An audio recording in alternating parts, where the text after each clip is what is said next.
Welcome back, everybody. I'll be continuing to read from A Trail of Broken Dreams, and today is going to be the final reading.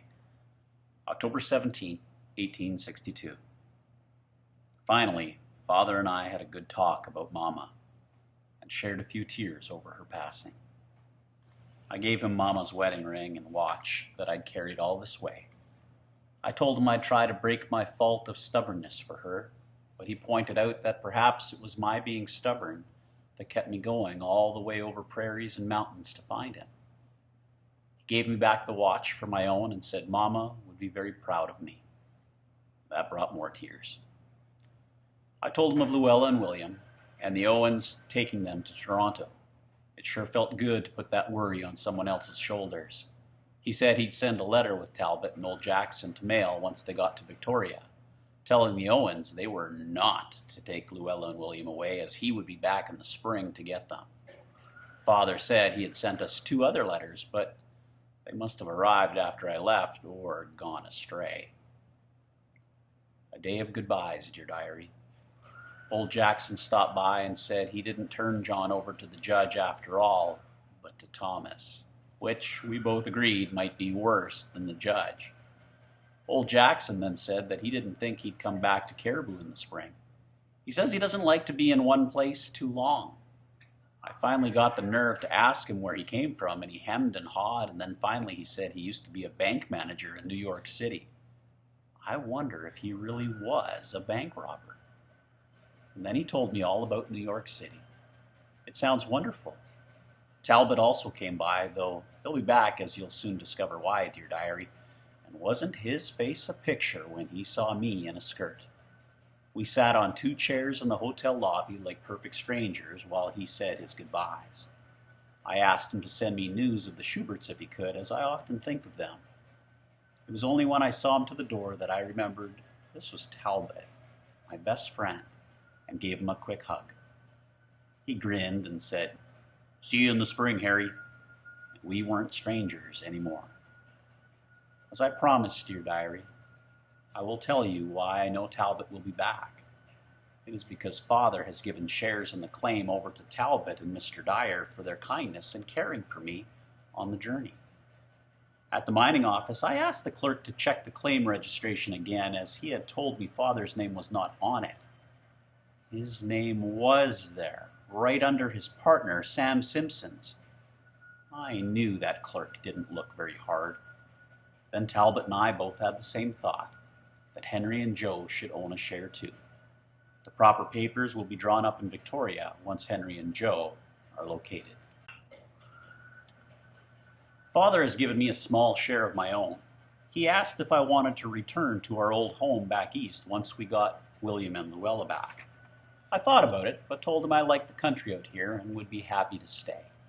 He agreed and said he had enough money to take up some land here, build a good house, and start a business. He says he has had quite enough of mining. I thought I might feel desolate when they all left, but I don't. I am with Father once again, and I know I will see Luella and William soon.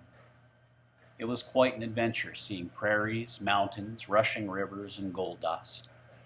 Mama said a woman likes to be settled, not moving about all the time, but I think I'd like to see New York City someday. I hope this wanting new adventures isn't the start of another bad habit. We're going to move into the epilogue, which is the conclusion of what happens after the main story has finished. We just saw that Harriet was on this amazing adventure, but does it just end right here? Well, her diary does, but not the rest of the story. Harriet and her father spent a peaceful winter in Richfield, along with another 100 people who didn't head south to Victoria or New Westminster. When spring came, the town was fast becoming deserted in favor of the booming new town of Barkerville. By that time, Mr. Palmer had regained his health, and he and Harriet made the journey south to Victoria. In late April, Mr. Palmer booked passage on a ship to get William and Luella. It would take him down the west coast, across the Isthmus of Panama by railway. The Panama Canal had yet to be built.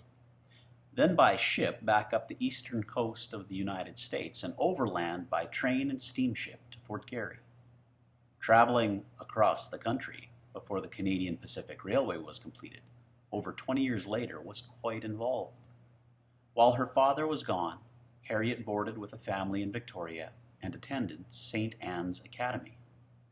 Spring also brought the miners back to the Caribou, Talbot and his father, and Joe and Henry Morgan among them. They began to work the Palmer claim on Williams Creek. The claim was a good one and produced a steady output of gold, enough for all who owned a share. Harriet received her portion, which she put into the bank in Victoria. In the early autumn, Mr. Palmer returned, and Harriet had a joyful reunion with William and Luella. The family rented a house and stayed in Victoria, Harriet and the children attending school there. Harriet spent many evenings reading from her diary about her overland journey adventures to a wide-eyed Luella and pea-green with envy, William.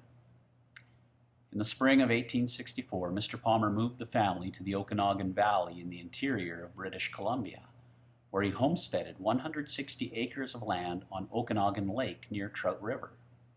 He raised cattle and also built a flour mill. 3 years later, Mr. Dyer and Talbot took up land adjoining the Palmers, built a ranch, and opened a small trading store. With the hard work of mining proving too difficult for Mr. Dyer, and with the mine's output declining, he and Talbot left the operation to Joe and Henry. In 1869, Talbot and Harriet were married, something their fathers expected, even though the couple still sparred at just about every opportunity. Harriet took over the running of the store so Talbot could devote himself to raising cattle on the ranch. They often talked of their overland journey, Talbot jumping at every opportunity to remind Harriet that she was a nervous Nellie.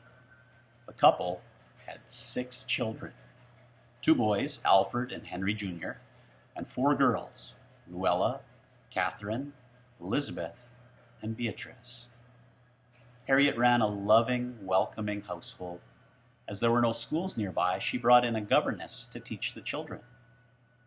Talbot's calm, steady ways soon saw him appointed as magistrate for the area. Mr. Dyer, a devoted grandfather, never fully recovered from the overland journey and the hard work in the mine, and passed away in 1875.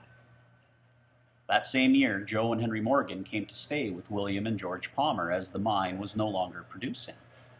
Within a year, Joe, acting on a gut feeling, asked for and received the hand of the Talbots' governess. The couple settled nearby, began ranching, and planted an orchard.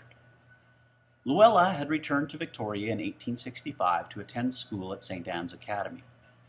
Upon completion, she became employed as a governess in Victoria and met and married a doctor visiting from England. The couple departed for England shortly after they were married to take up residence there. Luella and Harriet corresponded regularly, but never saw each other again. William never married and took over the family ranch after Mr. Palmer died in 1880. Henry Morgan eventually returned east to London. Harriet's famed stubbornness and determination helped to rebuild the family's lives when their home, possessions, and store were burned in a devastating fire in 1885. A year later, she again had to summon up all her strength when her daughter Beatrice drowned. Beatrice was buried in the family plot next to her 2 grandfathers. Despite her busy life with the ranch, the store, and raising her children, Harriet could often be found sitting on the shores of the lake, painting or sketching the hills surrounding her. Her eldest son, Alfred, inherited and surpassed Harriet's skill and went on to study art in England and France. When Harriet turned 50, she took her money from the mine, which she had saved in the bank, and she and Talbot went on her long-desired trip to New York. She recorded her journey there in another diary, though this one was leather-bound and did not contain accounting columns. While in New York, she thought often of old Jackson, but she never saw or heard of him again after he said goodbye in 1862. In 1902, Harriet died of cancer at the age of 53. Talbot died a few months after her of heart failure. Harriet's diary of her overland journey remained in the family, a cherished possession that was passed down from daughter to daughter. Thanks for listening.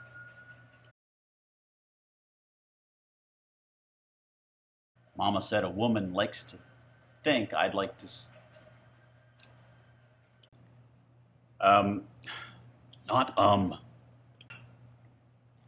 In the spring of 1864, Mr. Palmer moved. Not...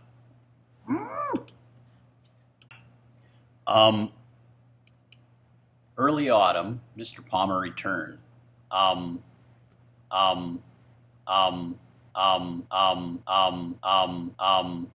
Stop saying um.